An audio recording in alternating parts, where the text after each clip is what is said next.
Bonjour à toutes et tous. Aujourd'hui, une nouvelle vidéo qui vient ensuite des deux dernières. Alors vidéo entre guillemets, puisque je le redis, il n'y a plus de vidéo à proprement parler, et seulement plus de l'audio, pour les raisons que j'avais déjà invoquées, à savoir que j'ai le sentiment que notre société et l'humain en général est beaucoup trop bombardé d'images en permanence, et que ça n'aide pas du tout à la concentration, donc on est tout le temps diverti par l'image en permanence, donc je me suis dit que c'était mieux de retourner à de l'audio qui permet au cerveau humain de plus se concentrer sur ce qui est dit et de moins s'attarder sur les images. Voilà, alors aujourd'hui, cet audio est donc inspiré d'un texte qui s'appelait Le meilleur joueur de la galaxie et qui était un article écrit à nouveau pour le magazine de spiritualité Présence Magazine, dans lequel j'écris tous les mois et que je vous invite donc à découvrir chaleureusement avec le lien à la fin de cette vidéo dans la description. Voilà. Donc on commence avec cet article qui était donc nommé Le meilleur joueur de la galaxie. Nous autres humains serions là même descendus en dernier du fin fond des galaxies afin de jouer le rôle éminent qui est le nôtre. Mais quelle folle mission nous sommes donc nous ainsi confiés. Si on commence par le commencement que je mets entre guillemets, car je crois comme le Bouddha qu'il n'y a ni commencement ni fin, que le temps est quelque chose qui n'appartient qu'à l'être humain et qu'aux êtres vivants sur la planète, qu'en fait, en dehors de cette petite planète qui est la nôtre et des êtres vivants qui la peuplent, l'espace et le temps sont très différents ou inexistants. Donc, commençons donc par le commencement, entre guillemets, avec le fameux Big Bang qui est si cher à nos scientifiques de tout poil, et où serait née la matière, et en particulier donc le minéral.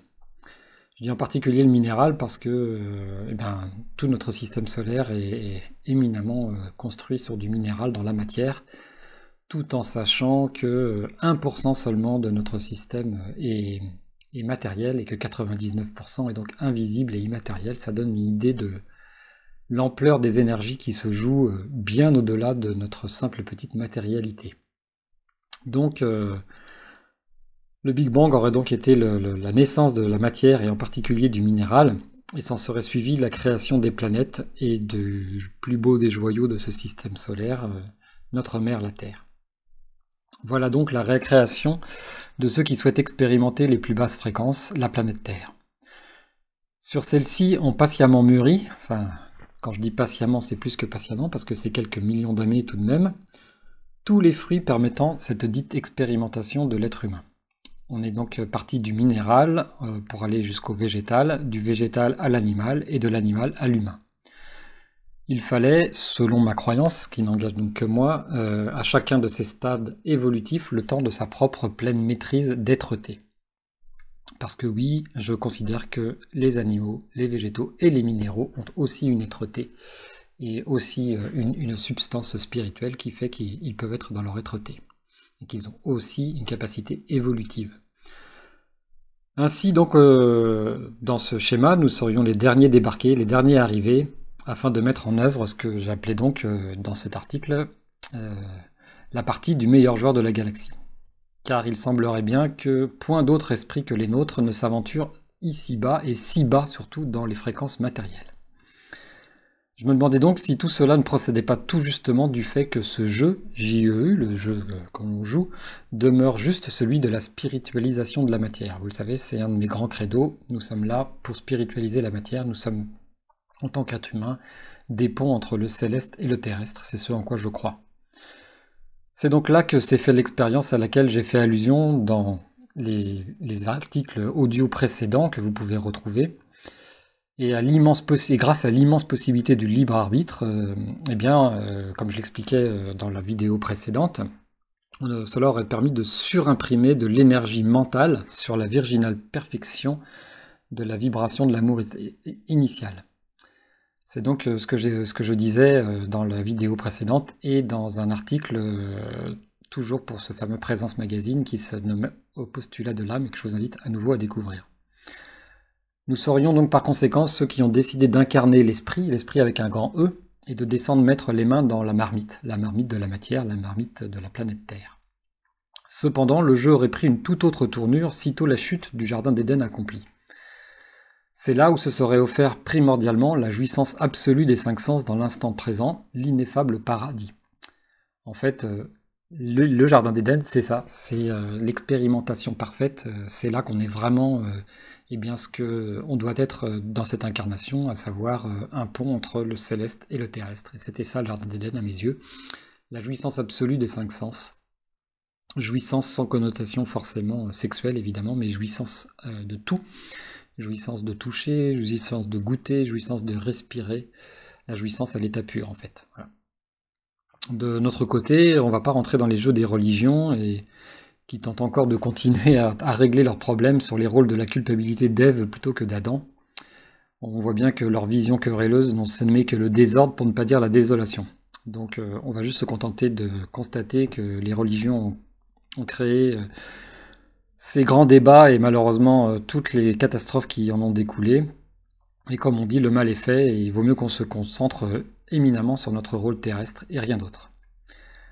Je pense donc que en fait, la présence de chacun d'entre nous, de chaque être incarné sur Terre, est tout sauf le fruit du hasard. Il n'y a aucun hasard à notre présence ici-bas pour chacun d'entre nous. En fait, je crois qu'on choisit tous en parfaite conscience et seuls de descendre sur Terre. Il n'y a que que les esprits qui décident et qui souhaitent se frotter à la matérialité et vivre dans un véhicule d'incarnation qui descendent sur Terre. Du coup, le malentendu entre guillemets, aurait alors débuté avec la fameuse possibilité donnée par le libre arbitre. Celle donc de pouvoir imprimer des énergies autres, à nouveau entre guillemets, sur l'immaculée force primordiale.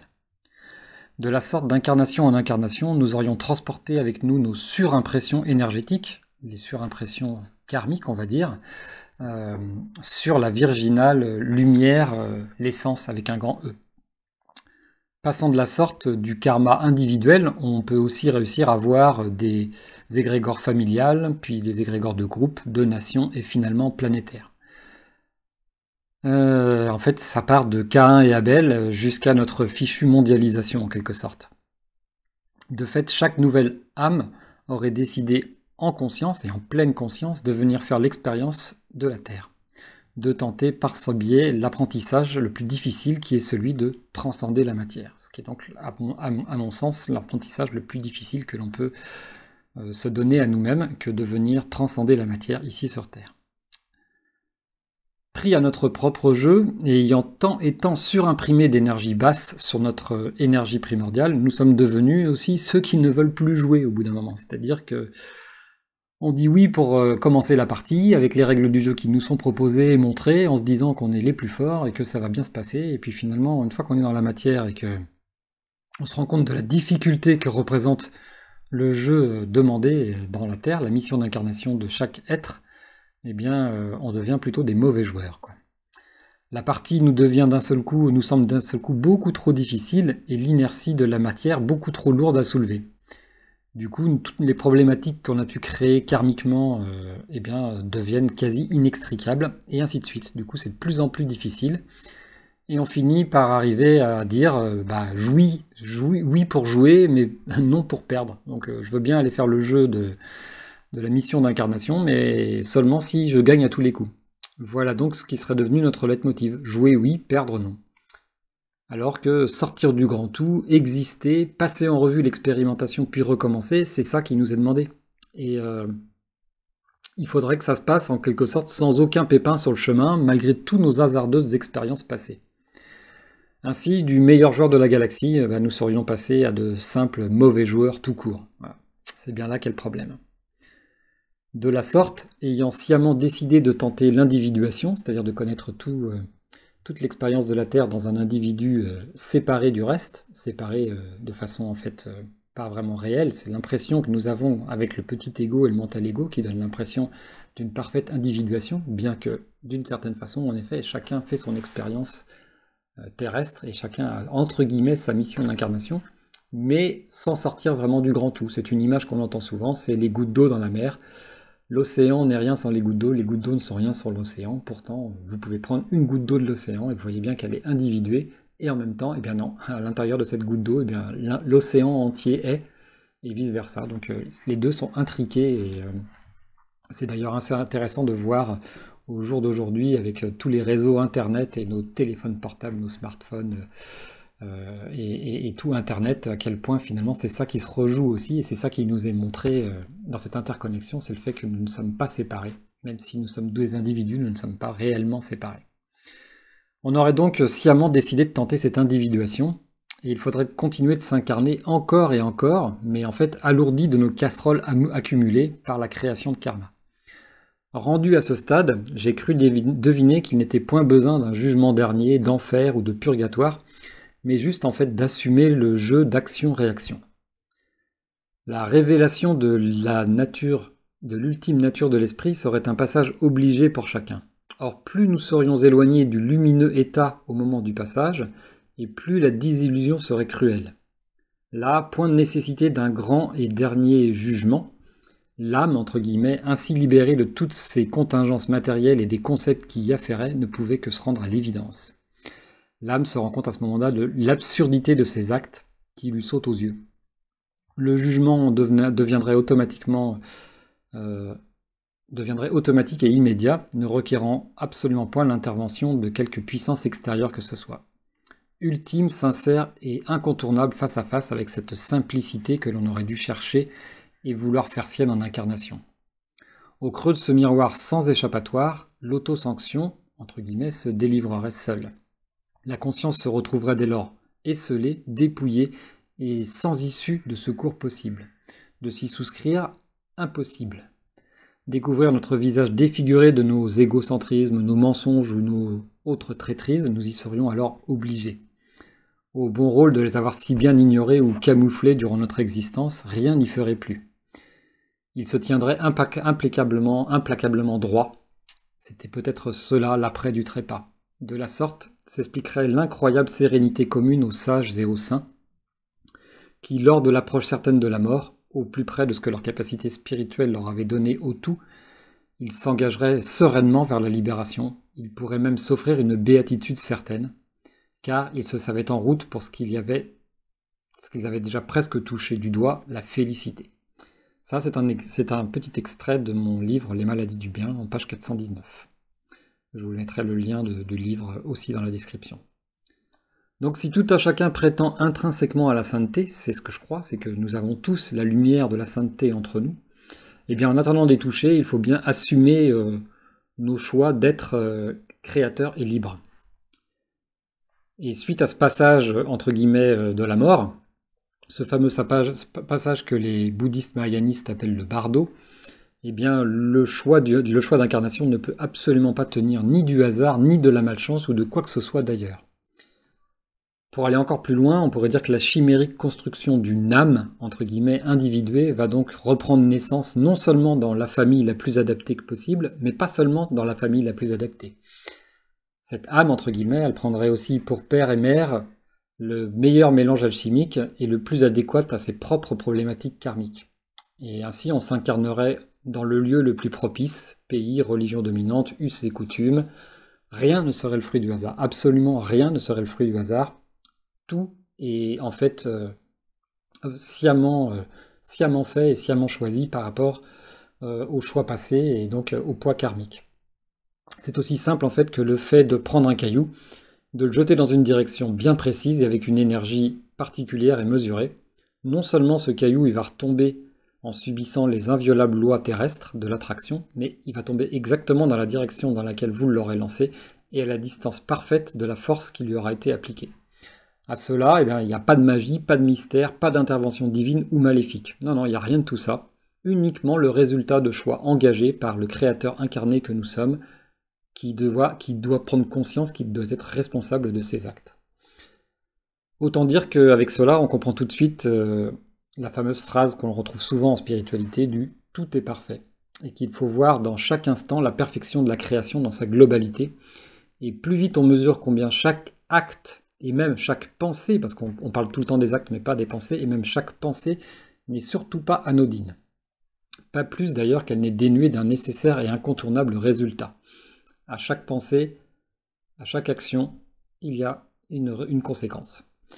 Et cette perfection, elle ne s'applique pas qu'au nouveau-né qui arrive dans une famille, car au travers du propre choix de cette âme qui vient s'incarner, âme toujours entre guillemets, eh bien, se propose des solutions au règlement des problématiques de ses propres parents et de sa famille tout entière. Non, en fait, quand on y réfléchit bien, tout est vraiment parfait. Je serais même tenté de pousser encore plus loin et d'émettre des hypothèses concernant les enfants nés sous procréation artificielle ou par césarienne.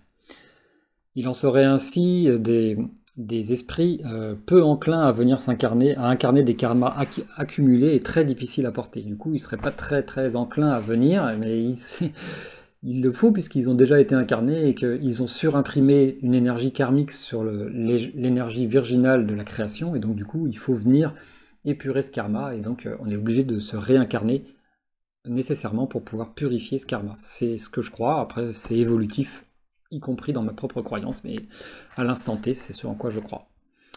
Et du coup, eh bien, ces esprits peu enclins à venir s'incarner resteraient comme coincés dans l'entre-deux. Pour tout dire, en fait, il faudrait un peu leur forcer la main afin qu'elles viennent s'incarner ici-bas. La problématique n'est évidemment pas la même pour les enfants nés d'une césarienne. Dans ce cas, il s'agirait plus d'une problématique de la mère que de celle de l'enfant arrivant. Peut-être un blocage inconscient, une retenue. Une fois encore, deviner tout cela demande un travail introspectif sérieux et véritable. Celui de pouvoir, en premier lieu, dézoomer sa propre existence, se sortir aussi progressivement que durablement de son propre mental égo. Tout autant aussi de déconstruire toutes nos croyances que nous pensons si bien fondées et sur lesquelles nous avons construit toute notre société et notre propre existence. Car oui, ouvrir son esprit au grand tout, avec un grand T, c'est libérer sa conscience de tous ses fardeaux, se libérer tout court en fait. À ce stade, je comprends bien et je suis bien conscient que cette notion du tout est parfait pourrait devenir très pénible à lire et à entendre pour beaucoup d'entre nous tous, et particulièrement pour ceux qui ont eu des parcours de vie très difficiles et compliqués.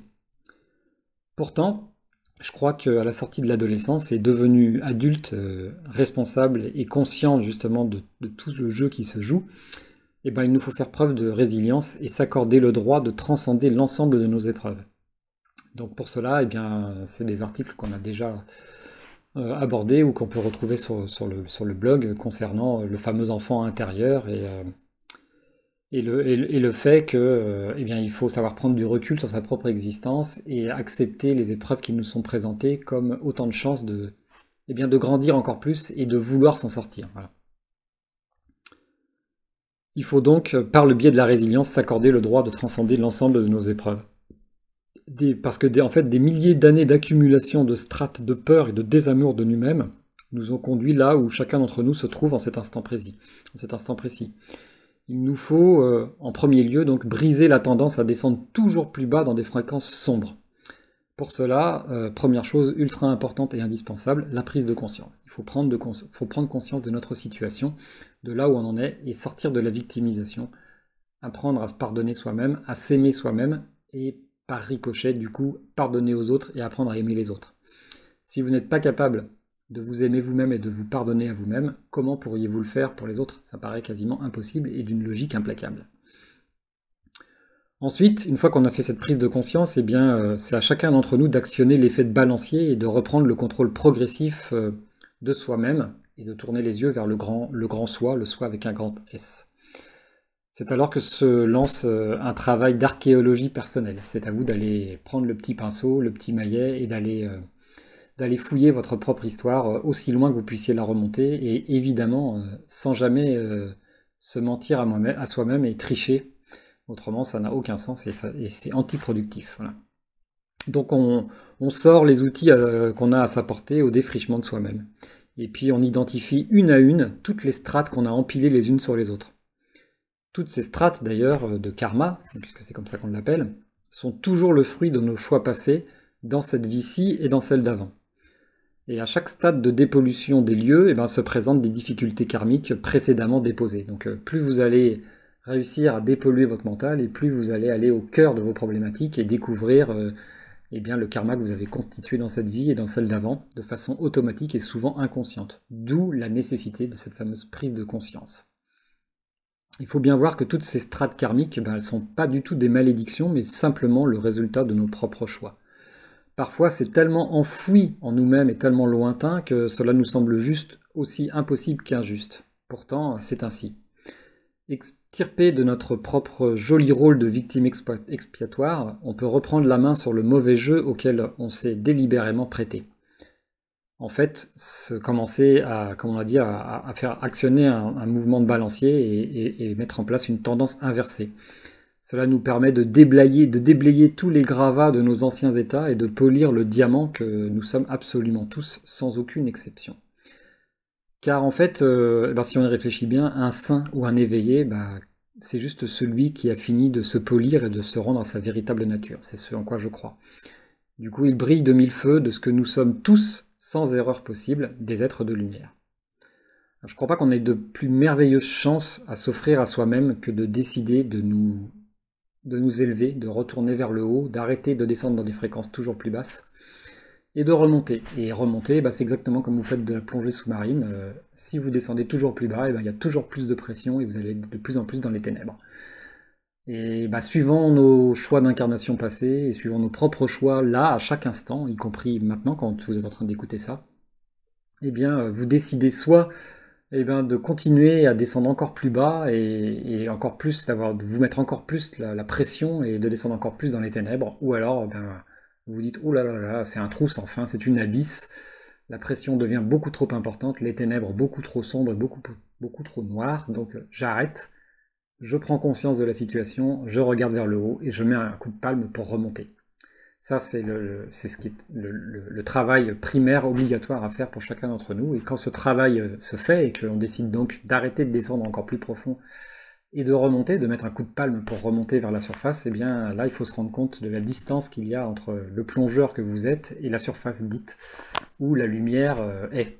Et bien exactement comme en plongée sous-marine, vous ne pourrez pas monter comme ça d'un seul coup, remonter toutes vos problématiques et tous les choix que vous avez faits consciemment ou inconsciemment, souvent beaucoup plus inconsciemment que consciemment, pour remonter jusqu'à la lumière. Il faudra observer comment plonger ce qu'on appelle des paliers de décompression et remonter progressivement pour pas vous faire littéralement imploser les poumons et mourir, quoi.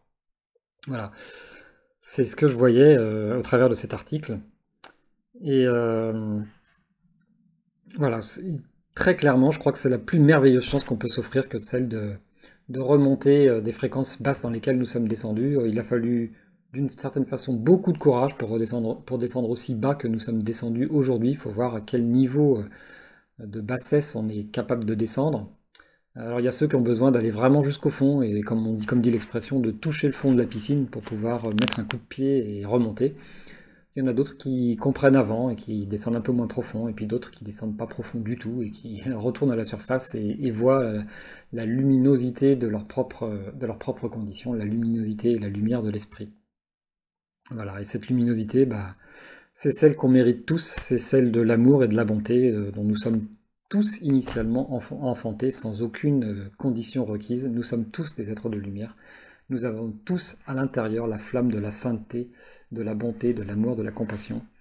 Alors j'y échappe pas, je suis comme tout le monde, je suis aussi un plongeur qui est descendu bien bas. Alors je crois justement par la prise de conscience avoir bien compris qu'il était inutile d'aller expérimenter des fréquences encore plus basses que celles que j'ai déjà expérimentées. Je sais pas si je fais partie de ceux qui ont eu besoin d'aller jusqu'à toucher le fond de la piscine pour remonter, ou de ceux qui, voyant que la pression se faisait trop grande et les ténèbres trop profondes, ont fait demi-tour avant pour remonter vers la lumière. En tout cas, au jour le jour, je décide, avec tout le pouvoir de créateur incarné qui m'est offert et tout le libre arbitre qui m'est offert, de remonter vers la surface, de remonter vers ma nature lumineuse. Et j'enjoins chacun d'entre nous à le faire, sans juger le parcours des autres. C'est toujours plus facile, évidemment, d'aller voir, comme disait Jésus, la poutre dans l'œil, la paille dans l'œil du voisin, alors que nous-mêmes on a une poutre dans l'œil. Donc j'aime bien cette parabole de Jésus où il dit, voilà, arrêtez de regarder tout le temps la paille qui est dans l'œil des autres alors que vous avez une poutre dans le vôtre. Donc oui, une fois de plus, il y a des dirigeants de multinationales, il y a des chefs d'État, il y a des militaires, il y a des Illuminati ou je ne sais qui d'autres, voilà, qui sont là, qui existent, qui sont parmi nous. Tout est possible, on peut tout théoriser, tout juger. Chacun fait son chemin, chacun a fait ses propres erreurs et descendu dans des fréquences très basses. Nous ne sommes pas tous descendus dans les mêmes failles, dans les mêmes profondeurs, avec les mêmes ténèbres, mais en tout cas on a tous expérimenté ça. Et bien malin celui qui peut donc juger les autres et dire qu'il a mieux fait ou moins bien fait. Je pense que chacun fait son parcours et que maintenant le plus important au jour d'aujourd'hui et en 2021 avec ce grand tournant qui s'est amorcé en 2020 et qui va encore s'accentuer cette année, ça j'en suis quasiment sûr, eh bien il sera grand temps de plus nous entraider et de nous porter secours les uns les autres que de nous juger, de nous montrer du doigt et de vouloir faire des révolutions violentes et sanglantes. On a déjà fait ça dans le passé. L'histoire de notre humanité et de l'histoire de l'être humain est jonchée et jalonnée de guerres, de massacres, de haine. Donc, pour encore citer un autre saint, je parlerai de Gandhi, hein, qui disait que c'est plus la haine dont le monde a besoin, mais de gens qui ont envie d'aimer, tout simplement. Alors, on peut tous aller dans ce sens-là et essayer d'arrêter de nous juger et de nous aider les uns les autres. C'est ce que j'essaye de faire à ma petite échelle au jour le jour. Voilà. Eh bien, une fois de plus, je vous remercie de m'avoir écouté aussi longuement. Et puis, comme je le fais toujours, je vous souhaite le meilleur en tout temps et en tout lieu. Et surtout, rester dans cette dynamique de remonter vers la lumière, de retrouver votre luminosité intérieure d'être de sainteté, puisque nous sommes tous des êtres de sainteté et des êtres de lumière. Et de continuer ce chemin en 2021, car le grand tournant est engagé, et je crois éminemment à une fin de cycle, où il sera plus facile de faire des révolutions violentes et de montrer du doigt les autres que de faire son travail intérieur. Je me sens actuellement moi-même assez bombardé de toutes mes énergies passées les plus sombres, qui veulent pas lâcher, qui essayent de me tirer vers le bas. Donc je continue à palmer vers le haut, doucement mais sûrement, et en respectant les paliers de décompression, et me donne tous les outils dont j'ai besoin pour remonter correctement vers la lumière et vers l'amour. Voilà. Allez, je vous dis à très bientôt et je vous embrasse. Prenez soin de vous. Au revoir.